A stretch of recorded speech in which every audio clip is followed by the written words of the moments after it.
안녕하세요. 리본카 전여빈입니다. 2025년 한 해가 드디어 마무리가 됐어요. 다들 새해 복 많이 받으시고요. 그래서 오늘은 2026년 병오년에는 신차가 꽤 많이 나온다고 하거든요. 개인적으로 2025년은 살짝 심심한 감이 없지 않아 있었어요. 근데 2026년은 정말 어마어마한 차들이 우리를 기다리고 있으니까 과연 어떤 신차가 출시될 건지, 그리고 제 기준에서 가장 기대되는 차는 어떤 차인지 탑3를 한번 뽑아보도록 하겠습니다.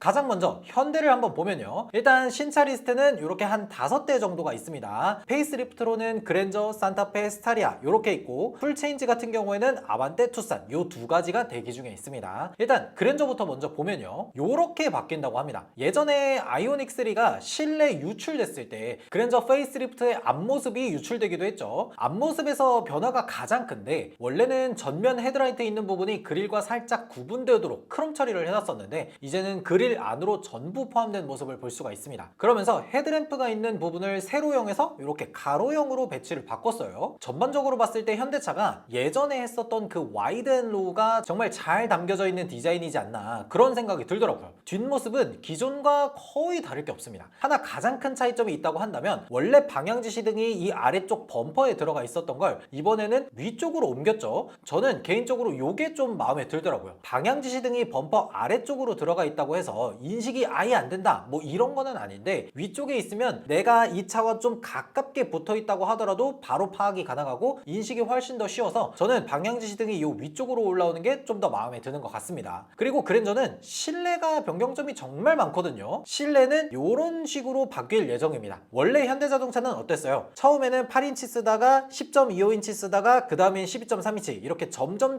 커지는 디스플레이를 사용하고 있었는데, 플레오스 시스템이 탑재가 되면서 마지막에는 이렇게 15인치대, 그러니까 16대 9 비율의 디스플레이가 들어갈 걸로 보입니다. 그러면서 원래 계기판이 있던 자리는 비워지고 헤드업 디스플레이가 위치하던 그 부분에 가로로 이렇게 긴 디스플레이를 달아서 뭐 간단한 속도, RPM, 과속 카메라 이런 것들을 안내해 줄 예정이라고 해요. 이렇게 되면은 많은 분들이 걱정하시는 게 있죠. 이런 식으로 큰 대형 화면을 넣게 되면 테슬라처럼 물리 버튼을 아무것도 없게 그렇게 만드는 거 아니냐, 이런 식으로 걱정하시는 분들이 많더라고요. 근데 현대자동차에서는 이 대형 디스플레이를 넣는다고 하더라도 물리 버튼들을 아예 빼지는 않았습니다. 이 디스플레이 아래쪽으로 간단한 공조 장치라든지 이런 것들을 이 버튼식으로 그나마 조금 놔뒀어요. 그래서 직관적으로 모든 것들을 다 조절하거나 뭐 그런 거는 아니지만 어느 정도는 최소한의 버튼들을 남겨뒀다는 거, 이런 것들은 저는 개인적으로 좀 좋아 보이더라고요. 개인적으로 제가 플레오스 시스템에 대해서 한 가지 좀 바라는 점이 있다면, 주변 상황을 보여주는 창과 이 내비게이션을 보여주는 창의 위치를 좀 바꿀 수 있으면 좋겠어요. 내비게이션이 운전석에 가깝게 있어야 이 지도를 보는 거에는 훨씬 더 편하다라고 생각이 들거든요. 그리고 진짜 중요한 건 가격이겠죠. 기존 그랜저의 가격이 2.5 엔진의 프리미엄 트림이 3,857만 원이었어요. 이랬던 가격이 외관 디자인 바뀌고 뭐 실내 플레오스 들어가고 이것저것 바뀌다 보면 제가 봤을 때는 한 4천만 원 초반까지 가격이 오를 걸로 보여요. 지금 현재 기준으로 봤을 때 그랜저 풀옵션, 그러니까 인스퍼레이션에다가 하이브리드 넣고 뭐 이것저것 다 선택을 하면 한 5,700만 원 정도 되거든요. 근데 이게 신형 페이스리프트 버전으로 바뀌면서 뭐 이것저것 옵션을 추가하게 되면 풀옵션 기준으로 했을 때 한 5,900만 원 언저리에 딱 나오지 않을까, 그런 생각이 들어요. 왜냐면 6천만 원이 딱 찍히게 되면 이게 심리적으로 약간 저항선 같은 게 생기거든요. 그래서 약간 6천만 원에는 터치를 하지 않는 5천만 원 후반 요 정도 가격대로 딱 멈출 것 같습니다. 그리고 다음은 산타페 페이스리프트입니다. 산타페는 이렇게 바뀐다고 해요. 저는 솔직히 말해서 이 기존 산타페 앞모습 나쁘지 않았거든요. 뭐 H자를 과하게 넣기는 했는데 한 3년 정도 요거를 쭉 보고 있자 하니까, 아니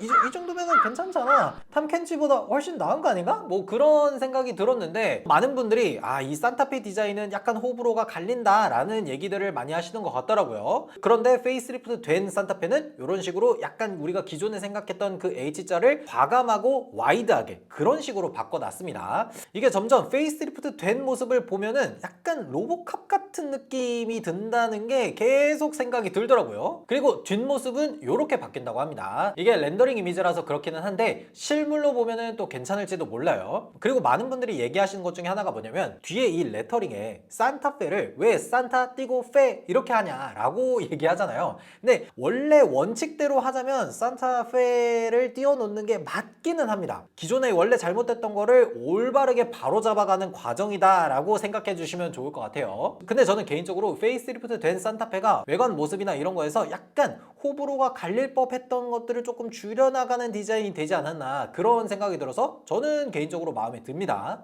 그리고 실내에서는 그랜저와 마찬가지로 플레오스 시스템이 들어가면서 실내가 정말 크게 바뀔 예정입니다. 이게 아마 소렌토 풀체인지 전까지 산타페가 가질 수 있는 가장 큰 장점이 되지 않을까 싶어요. 소렌토를 구입하려던 사람들도 산타페에는 플레오스 들어갔는데 소렌토는 아직도 구형인 CCNC가 들어갔다고? 12.3인치라고? 뭔가 아쉬운데 이 산타페로 가야겠다 그런 생각을 하면서 산타페로 넘어갈 분들도 어느 정도 생기지 않을까. 가격도 대략적으로 보면 지금 현행 가격이 한 3,600만 원대 정도 되는데 여기에서 대략 한 250만 원 정도 올라서 3,900만 원대부터 시작하지 않을까 싶어요. 그리고 하이브리드 풀옵션으로 가면 세제 혜택 받고 개별 소비세도 내년 6월까지 연장이 됐거든요. 그것까지 감안하면 대략 실구매가가 한 5,500만 원 정도 되지 않을까 싶습니다. 다음으로는 투싼입니다. 투싼은 앞서 말씀드렸던 두 차와 다르게 풀체인지 버전이에요. 그래서 기존까지 해왔던 그 헤드램프를 날개 삼아 광고 촬영을 하던 차량은 아예 관계가 없는 차량이 됐습니다. 지금 현행 투싼하고 신형 투싼을 나란히 놓고 비교해보면 전혀 관계가 없는 차라고 볼 수가 있겠죠. 특히나 앞모습은 현대 SUV의 패밀리룩을 의식하는 느낌이 좀 있어요. 산타페랑 좀 엇비슷한 느낌으로 만들려고 노력한 것 같죠. 그래서 지금 코나, 투싼, 산타페 이렇게 신형들을 놓고 보면 뭔가 한 브랜드의 SUV 차량들이다 라는 느낌을 좀 주려고 이런 식으로 디자인을 한 것 같아요. 개인적으로 약간 요 투싼의 모습 중에서 걱정이 되는 게 뭐냐면 지금 앞쪽에 있는 이 헤드램프 위치가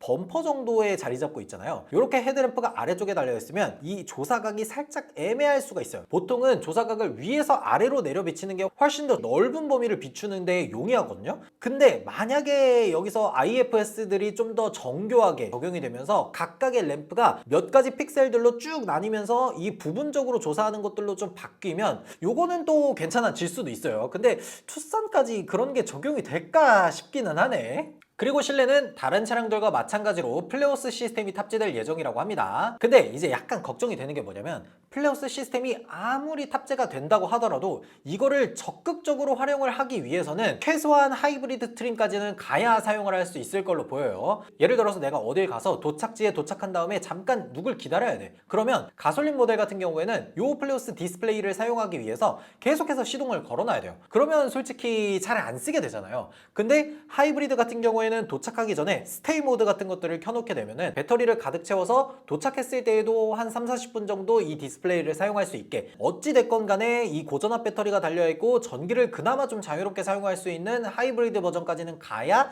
요 플레오스 디스플레이를 좀 더 자유롭게 사용할 수 있지 않을까 그런 생각이 들더라고요. 가격도 간단하게 보면요 지금 현행보다 한 200-300만 원 정도 올라서 3천만 원 초반부터 시작하지 않을까 싶어요. 요즘 소형 SUV 가격이 엄청 오른 덕분에 준중형 SUV는 기존보다 더 오른 가격으로 책정될 여지가 많습니다. 셀토스만 하더라도 소형 SUV이기는 하지만 2,300만 원부터 시작했었는데 신형으로 바뀌면서 최소 한 1-200 정도 더 오르겠죠. 그러면서 풀옵션 가격이 3천만 원을 넘어갑니다. 근데 현대기아 가격표를 자세히 보면 어떤 규칙 같은 것들이 좀 있냐면 예를 들어서 소형 SUV가 있어요. 이 소형 SUV의 가장 높은 트림은 다음 급, 그러니까 준중형 SUV의 가장 아래급 트림의 가격과 거의 비슷하게 책정이 돼요. 그러다 보니까 준중형 SUV 투싼이 가격이 오를 거라는 건 사실상 기정사실인 것 같죠. 다음은 아반떼 풀체인지입니다. 아반떼가 벌써 CN8 8세대 모델로 풀체인지가 될 예정이에요. 기존 모델하고 비교하면 생각보다 많이 바뀐 걸 볼 수가 있습니다. 이게 각각의 한 부분씩 떼어서 보면 진짜 많이 바뀐 거는 맞는데 멀리서 떨어진 상태로 보면 그 특유의 얇은 직선을 많이 사용한 느낌은 굉장히 닮아있다라는 생각이 들어요. 가장 크게 바뀐 부분은 아무래도 요 LED DRL하고 헤드램프가 좀 멀리 떨어져 있다라는 거겠죠. 그러면서 뭔가 이 헤드램프랑 일체형으로 되어 있던 느낌을 분리형 느낌으로 주려고 디자인을 이런 식으로 바꾼 바꾼 것 같아요. 그리고 범퍼 아래쪽 디자인도 상당히 많이 바뀌었는데 기존 모델보다 와일드함은 조금 사라지지 않았나 그런 생각이 들어요. 그리고 뒤쪽 모습은 이렇게 바뀐다고 해요. 현대가 사실 패밀리룩이라는 개념이 별로 없어 보이는 회사였는데 어느 순간 한 줄로 쭉 끊는 이 심리스 호라이즌이 딱 등장하더니 그걸로 전부 통일되고 있는 모습을 보여주고 있죠. 양쪽으로는 요 램프를 한 줄씩 더 둬서 요 H자가 느껴지도록 딱 디자인을 한 것 같은데 아반떼는 가면 갈수록 요 직선 디자인을 굉장히 많이 사용하고 날렵하다라는 것들을 캐릭터로 잡아가는 것 같아요. 전반적으로 봤을 때 아반떼가 경쟁자가 없을 만큼 정말 잘 뽑힌 것 같습니다. 그리고 아반떼도 앞서 말씀드렸던 차량들과 마찬가지로 실내 디자인이 플레오스라든지 이런 것들로 전부 다 바뀐다고 해요. 심지어 아반떼는 이미 실내가 유출되기도 했었죠. 이렇게 생겼습니다. 그래서 아반떼 같은 경우에는 실내 디자인이 이런 식으로 좀 나온다. 그런 것들을 알면 될 것 같고요. 그리고 지금 현행 아반떼가 한 2천만 원부터 시작을 하는데 이것보다 한 200만 원 정도 더 올라서 2200에서 2300 요 정도에서 시작할 것 같아요. 아무래도 플레오스를 가장 기본형부터 장착하고 이러면 가격이 200에서 300 정도 오르는 건 어쩔 수 없지 않나? 그런 생각이 들더라고요. 설마 이 플레오스를 가장 낮은 트림에는 옵션화로 하려고 하나? 그러면은 시작 가격이 조금 낮아질 수는 있는데 양분화된 트림을 나누게 되면 이걸 오히려 나누는 게 공정해서 돈이 더 많이 들 것 같다라는 생각이 들어요. 마지막으로 현대에서는 스타리아 페이스리프트가 공개됐습니다. 외관 변화는 사실 그렇게 크지는 않고 기존 모델에서 그릴이나 리어램프 요 정도만 살짝 바뀌었어요. 가장 큰 건 엔진 라인업이 바뀌었죠. 기존에는 그래도 디젤 모델이 꽤 많이 팔렸었는데 이제는 디젤 모델이 아예 없어졌어요. 카고 모델 디젤 없습니다. 전부 다 LPG 모델로 바뀌었어요. 이로써 현대에서는 모든 차량에서 전부 디젤이 사라졌고 그 자리를 LPG 3.5 터보 엔진으로 대체하고 있어요. 심지어 포터 같은 경우에도 디젤 엔진이 없어졌죠. 다음은 기아입니다. 기아는 생각보다 신형이 그렇게 많지는 않아요. 이번에 새롭게 공개된 셀토스 그리고 니로 페이스리프트가 있습니다. 가장 먼저 셀토스부터 보면 셀토스 외관 정말 잘 나왔죠. 앞모습이 확실히 저는 괜찮아진 것 같더라고요. 그 기아 특유의 시그니처 라이팅이 모든 SUV에 적용이 되기는 했지만 그 중에서 이 소렌토랑 셀토스 이 두 가지 차종이 제일 잘 어울리는 것 같아요. 그리고 뒤쪽을 보면은 사실 뒤쪽에는 할 말이 별로 없어. 왜 그러냐면 너무 EV5랑 똑같아서 셀토스만의 특징이 없다는 게 살짝 아쉬운 것 같아요. 다 같은 시그니처 라이팅이라고 하더라도 뭔가 차별점을 살짝 줘서 앞모습을 다르게 만들었던 것처럼 이 뒷모습도 어느 정도는 차별점을 조금 둬야 되지 않았나 그런 생각이 들더라고요. 여튼 셀토스는 지금도 소형 SUV 시장에서 부동의 1등인데 신형이 나오고 나서는 더 잘 나갈 것 같다는 생각이 듭니다. 왜 그러냐면 일단 전장이 커졌죠. 4430mm가 됐어요. 이게 소형 SUV라고 해도 되는 건가? 라는 생각이 들 정도죠. 왜 그러냐면 불과 6년 전에 준중형 SUV라고 부르는 투싼이 전장 재원을 봤을 때 4480mm였어요. 이렇게 소형 SUV가 커지다 보니까 그냥 패밀리카로 써도 충분하지 않나? 그런 생각이 들어요. 심지어 이게 말만 소형 SUV이지 이걸 준중형 SUV다 라고 생각을 해보면 가격도 나름 저렴한 것처럼 느껴져요. 기존의 1.6 터보 엔진을 가지고 있었던 셀토스가 2300만 원 정도에 시작하거든요. 근데 아무래도 셀토스는 신형으로 넘어가면서 이것저것 옵션도 많이 바뀌고 하다 보니까 한 2500만 원 요 정도부터 시작을 할 것 같아요. 그러다 보니까 투싼급이라고 생각을 했을 때는 가격이 거의 안 올라간 거 아닌가? 심지어 옵션도 괜찮고 HDA2, 차로 유지 보조 2 뭐 이런 여러 가지 옵션들이 정말 많이 들어갔어요. 그런 것들을 생각해보면 나름 또 저렴하다라고 볼 수도 있을 것 같고 다음은 니로 페이스리프트입니다. 니로는 이렇게 바뀌어요. 약간 소렌토의 미니미 버전으로 나오는 느낌이죠. 기존 니로의 모습에서 램프류 정도만 이 시그니처 라이팅 이런 걸로 바뀌어서 나오는 것 같습니다. 사실상 니로는 하이브리드 거의 원툴이거든요. 2025년 1월부터 쭉 판매량을 보면 하이브리드 판매량이 12,000대, EV 판매량이 300대도 안 돼요. 근데 셀토스의 하이브리드가 달리면 옵션이던 디자인이던 여러 면에서 셀토스보다 좀 부족한 것들이 많거든요. 그러다 보니까 셀토스의 하이브리드가 있는데 굳이 내가 니로의 하이브리드를 사야 될 이유가 뭐가 있을까? 그런 생각이 들거든요. 그래서 아마 많은 분들이 셀토스 하이브리드를 선택하게 되면 니로의 입지는 국내에서 많이 줄어들 걸로 보여요. 확실히 소형 SUV 시장에서 셀토스랑 겨뤘을 때 차별점이 확실하게 있도록 그렇게 만들어줘야 된다고 생각이 들어요. 다음은 제네시스입니다. 사람들이 제네시스에서 정말 많이 기대하는 건 역시나 하이브리드겠죠. 내년에 GV80, G80, GV70 이렇게 하이브리드 버전이 순차적으로 나온다고 하더라고요. 전반적으로 제가 제네시스 하이브리드에 대해서 어떻게 나올 건지, 엔진은 어떻게 되는 건지 뭐 이런 것들을 조금 적절하게 자세하게 말씀을 드렸었는데, 그거는 전에 나왔던 그 영상 눌러서 보시면 되고요. 오늘은 정말 간단하게만 정리를 해보자면, 이 제네시스 하이브리드는 지금 현행 팰리세이드에 들어가고 있는 하이브리드를 제네시스에 맞춰서 적용시킨다고 해요. 2.5L 터보 엔진 기반으로 하는 거기 때문에 현대에서 사용하고 있는 1.6L 터보 엔진 기반으로 만든 하이브리드보다 훨씬 더 월등한 모습을 보여주는 파워트레인이죠. 실제로 제가 팰리세이드 하이브리드도 가지고 서울 부산 뛰었을 때 연비가 산타페나 소렌토 가지고 서울 부산 뛰었던 연비보다도 훨씬 잘 나왔어요. 근데 여기서 현대와 제네시스 하이브리드의 차이점이라고 한다면, 현대에 있는 모든 하이브리드는 전륜구동 기반의 하이브리드인데 제네시스는 이것과 차별점을 두기 위해서 후륜구동 기반의 하이브리드 시스템이 적용될 예정입니다. 애초에 제네시스의 브랜드 철학이 후륜구동 기반의 럭셔리 자동차를 만드는 거기 때문에, 만약에 하이브리드 시스템을 위해서 전륜구동으로 한다? 이거는 브랜드 철학 자체를 바꾸는 일이라서 이렇게 하지는 않을 것 같고요. 무조건 후륜구동 기반의 하이브리드를 채택하지 않을까, 그런 생각이 들어요. 심지어 이거는 이미 공개가 되기도 했습니다. 그리고 팰리세이드는 6단 자동 변속기를 선택했는데 제네시스에서는 8단 자동 변속기가 들어갈 거라는 이야기가 있습니다. 아무래도 현대와 제네시스가 좀 다르다라는 느낌을 주기 위해서 뭔가 another thing? 이런 것들이 하나 더 필요하겠죠. 그러면서 동시에 가격도 오를 예정입니다. G80 같은 경우에는 하이브리드가 적용됐을 때 기본형보다 한 500만 원 정도 올라서 대략 한 6,500만 원 정도에서 시작할 것 같고요. GV80 같은 경우에는 600만 원이 더 오를 것 같습니다. 현행법상 GV80은 엔진과 크기에 따라서 중형 차량으로 구분이 되거든요. 중형 차량이 하이브리드 세제 혜택을 받기 위해서는 연비가 13.8km를 넘어야 돼요. 근데 무게라든지 이런 것들을 종합적으로 따져봤을 때 GV80은 요 세제 혜택을 받기가 어려워 보입니다. 그렇게 했을 때 GV80 하이브리드는 7,500만 원부터 시작할 걸로 보입니다. 그러면 여기에다가 실내 인테리어 디자인, 휠 옵션 뭐 이런 것들을 좀 넣고 나면은 올휠 드라이브까지 했을 때 대략 한 1,000만 원에서 1,100만 원 정도가 올라가거든요. 그렇게 했을 때 GV80의 가격이 8,500에서 9,000, G80 같은 경우에는 7,500에서 7,600, 700 이렇게까지 올라가게 되는데, 그러면 과연 사람들이 이 정도 돈을 내고 제네시스 하이브리드를 살 거냐? 라고 하면 잘 살 것 같습니다. 왜 그러냐면 지금 수입되고 있는 준대형 SUV라고 하는 뭐 X5, GLE 이런 차량들이 그냥 가솔린 기준으로 샀을 때도 한 1억 2천 요 정도부터 시작해요. 근데 제네시스는 하이브리드 달고 옵션 포함해서 한 7, 8천, 8, 9천 요 정도면은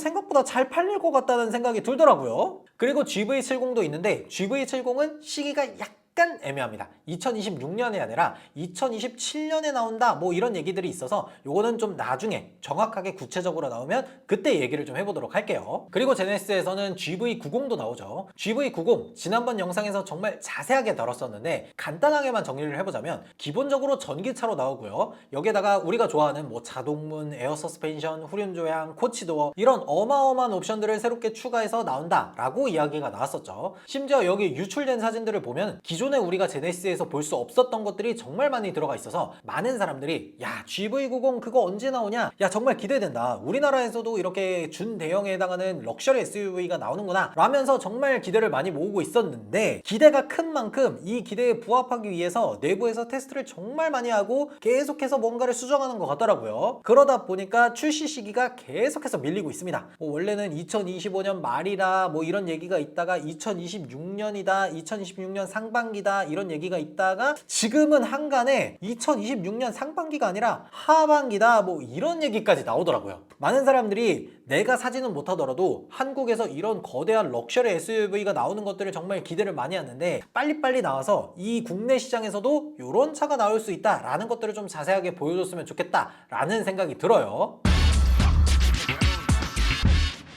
그리고 다음 브랜드는 GM입니다. GM에서 딱히 이렇다 할 만한 신차가 크게 없었거든요. 얼마 전에 런칭했던 캐딜락 에스컬레이드 IQ에다가 뭐 GMC에서 아카디아가 나오려나? 뭐 이렇게 하고 있었는데 얼마 전에 엄청난 소식을 들려줬습니다. GMC에서는 3개의 차종이 더 나오는데 GMC 아카디아, 허머 EV, 캐니언 이렇게 세 종류를 들어온다고 해요. 아카디아 같은 경우에는 준대형 SUV에 해당하는 굉장히 큰 차량이고 여기에 대해서 뭐 각종 오프로드 기능을 품고 있는데 가격이 한 55,000달러 정도 돼요. 국내를 조금 더 저렴하게 파는 이런 정책들을 살펴봤을 때 가격이 대략 한 7-8천만 원 정도로 나올 거다라는 예상이 있기 때문에 뭐야 제네시스 GV80 정도 살 수 있는 돈이면 GMC 아카디아를 살 수 있다고?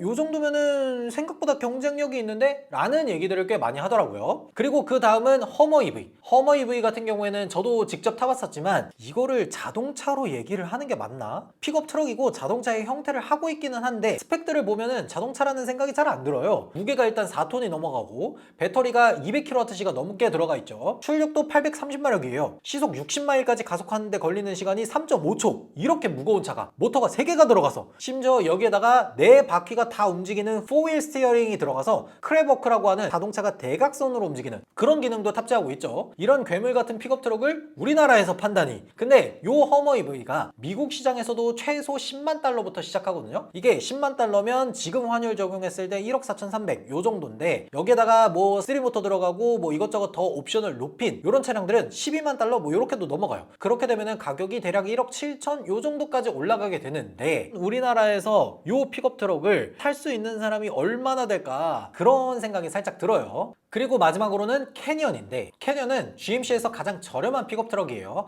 제가 봤을 때 콜로라도랑 엇비슷한 느낌으로 출시될 것 같거든요. 이게 미국에서도 가격이 대략 한 4만 달러 언저리에 있는 그런 차량이다 보니까 그냥 환율로만 계산해도 한 6천만 원 정도가 나옵니다. 근데 4만 달러는 진짜 깡통 기준이고 여기다가 옵션을 이것저것 더하다 보면은 콜로라도에 Z71 들어가 있는 그 차량이랑 거의 엇비슷한 가격으로 나오지 않을까 그런 생각이 들더라고요. 근데 이게 이제 지금 국내에 나와 있는 GMC 픽업 트럭, 뭐 시에라 드날리 그리고 콜로라도 요 두 차량이 2025년 한 해 동안 1월부터 11월까지 300대를 간신히 조금 넘게 팔았어요. 근데 캐니언이 똑같이 픽업 트럭으로 나오고 심지어 가격도 6천만 원이 넘어가고 뭐 이렇게 되면은 이게 잘 팔릴까? 그런 생각이 살짝 드네요. 그리고 뷰익도 마찬가지입니다. 비스타라 그래서 트랙스의 껍데기를 살짝 바꾼 차다라고 보시면 돼요. 그렇지만 아예 똑같은 건 아닙니다. 전장도 4638mm로 조금 더 크고 사실상 준중형 정도 되는 크기이기 때문에 만약에 가격만 잘 나온다면 꽤나 많이 팔릴 것 같아요. 근데 뷰익 브랜드에서 새롭게 나오는 차량이 과연 슈퍼크루저를 탑재하고 나올 것이냐 이런 것도 관점이 될 것 같고 과연 3기통 엔진을 그대로 사용할 것이냐 이게 아마 가장 큰 관점이 되지 않을까 그런 생각이 들어요. KGM에서도 신차가 나와요. 얼마 전에 무쏘 스포츠가 공개됐죠. 풀체인지라서 그런가 앞모습이 완전히 바뀌었습니다. 개인적으로는 이렇게 와일드하게 나온 픽업 트럭이 저는 마음에 들더라고요. 그리고 이 디자인이 약간 미국에서 볼 법한 외관 디자인을 가지고 있어서 호감이더라고요. 그렇지, 픽업 트럭은 이렇게 디자인이 나와야지.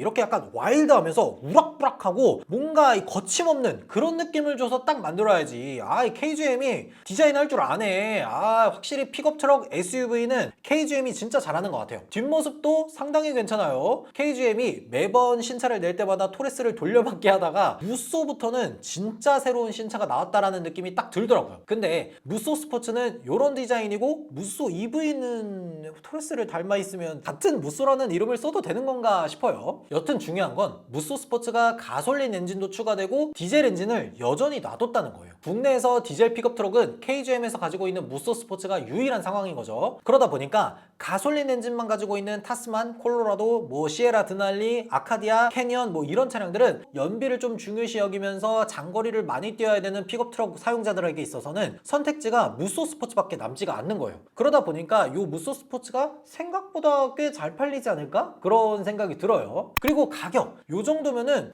가격도 나쁘지 않은데 옵션 올리고 뭐 이렇게 저렇게 하고 심지어 요즘 KGM 기본 정책이 5년 10만 킬로미터 보증입니다. 이런 것들까지 생각하면 무쏘 스포츠가 상당히 괜찮아 보이는데? 그리고 KGM의 신차는 SE10 렉스턴을 새롭게 만드는 풀체인지 버전도 있습니다. 요게 콘셉트카는 이렇게 생겼었죠. 요 차가 체리 자동차에 있는 T2X 플랫폼을 사용해서 만든다고 하는데 요게 또 하이브리드로 나왔을 때 반응이 좋을 것 같아요. KGM만이 할 수 있는 이 정체성을 그대로 드러낸 컨셉트카를 보여줬었거든요. 뭐 이게 국내 모터쇼에서 공개된 다음에 많은 사람들이 SE10 진짜 빨리 나왔으면 좋겠다 이런 말들을 많이 하고, 사실상 국내에서 생산되고 있는 준대형 SUV가 지금으로서는 팰리세이드가 유일하기 때문에 이 SE10이 렉스턴 후속 모델로 나와서 국내 시장에서도 좀 선택지를 넓혀줄 수 있지 않을까 그런 생각이 들어요. 마지막으로는 르노입니다. 르노에서는 오로라2가 나올 예정이죠. 르노가 그랑콜레오스로 엄청난 성공을 맛보고 나서 야심차게 세닉을 딱 들고 왔는데 좀 아쉽죠? 세닉이 유럽에서는 뭐 올해의 차 이런 식으로 상도 받으면서 정말 잘 나갔거든요. 근데 국내에서는 안 됐어요. 전기차라는 점, 가격이 꽤 있다는 점, 심지어 옵션도 뭐 통풍 시트나 이런 것들이 좀 빠진다는 거, 이런 것들이 나오다 보니까 판매량이 좀 부진했지 않았나 그런 생각이 드는데, 요걸 타개하기 위해서 오로라2가 나올 예정입니다. 국내 정식 명칭으로는 필란테라는 이름으로 나올 예정인데 이렇게 생겼죠. 디자인이 진짜 기깔나. 그랑콜레오스도 디자인한 거 보면 어떻게 이렇게 잘 뽑았지? 라는 생각이 들었는데, 요 필란테는 진짜 이거 실물을 빨리 보고 싶어요. 그러면 요 필란테 어떻게 나오는지 봐야 되겠죠. 일단은 그랑콜레오스보다 한 단계 더 큰 준대형 하이브리드 SUV로 나올 예정입니다. 지금 국내 시장에서 준대형 SUV는 모하비가 단종되고 나서 사실상 팰리세이드가 유일해요. 그런 시장에 경쟁자가 등장하게 되는 거죠. 스펙을 조금 살펴보면 배기량은 1499cc, 그러니까 그랑콜레오스에서 사용한 엔진과 동일한데 출력은 6마력 정도가 더 올랐습니다. 근데 그랑콜레오스 운전해보신 분들은 다 아시겠지만 엔진은 출력을 보조하거나 아니면 배터리를 채우는 용도로 사용을 할 뿐이고, 대부분의 주행은 모터가 하기 때문에 요거는 크게 문제될 것 같진 않아요. 그리고 공차 중량이 1.8톤 정도가 됩니다. 팰리세이드 하이브리드보다 한 200kg 정도 가볍고 이러다 보니까 연비 규제를 좀 충족시키면서 세제 혜택까지 받으면 가격이 상당히 저렴해지지 않을까 그런 생각이 들어요. 준대형 SUV에 하이브리드 트림 포함해서 4천만 원 초반? 아니면 4천만 원 중반? 요 정도로 나오면 진짜 시장의 게임 체인저가 되지 않을까 그런 생각이 드네요. 아니 근데 이건 진짜 잘 나왔는데? 이렇게 2026년 국산 브랜드 중에서 어떤 차량들이 나오게 될지 한번 쭉 알아봤는데요. 개인적으로 가장 기대되는 차 탑3를 뽑아보자면 탑3는 르노 오로라2 필란테입니다. 그랑콜레오스가 워낙 대성공을 해서 그 두 번째 도전인 필란테가 정말 많이 기대가 돼요. 심지어 우리나라 사람들이 꽤 많은 관심을 가지고 있는 이 준대형 하이브리드 SUV라는 점이 굉장히 기대되고요. 탑2는 제네시스 하이브리드입니다. 과연 페이스리프트도 아니고 연식 변경하면서 하이브리드 엔진 추가했는데 얼마나 많이 팔릴지. 기존의 제네시스에서 아쉽다라고 생각했던 게 연비 하나거든요. 근데 이 연비를 해결하는 거라서 상당히 잘 팔릴 것 같습니다. 마지막으로 가장 기대되는 차는 산타페 페이스리프트예요. 외관에서도 꽤나 참신한 시도를 했다라고 생각하기도 했고, 이게 지금 보는 렌더링 이미지는 이게 최선일까? 라고 생각하면서 동시에 실제 모습을 보면 나름 괜찮을 것 같기도 한데? 라는 이 두 가지 생각이 계속해서 머릿속에서 싸우고 있어요. 그리고 여기에서 또 제일 기대가 되는 건 실내에 플레오스 시스템이 탑재가 되는 거잖아요. 이렇게까지 되다 보니까 저는 산타페가 개인적으로 볼륨 모델로서 현대기아에서 출시되는 차량이기도 하고 여러모로 정말 잘 팔린 차종이 되지 않을까, 어쩌면 소렌토를 이길 수도 있지 않을까 라는 생각이 들어서 탑1으로 뽑았습니다. 여러분들은 오늘 제가 말씀드렸던 차량 가운데 어떤 차가 가장 기대되는지 댓글로 달아주시면 좋을 것 같습니다. 지금까지 저는 리본카 전유빈이었습니다. 감사합니다.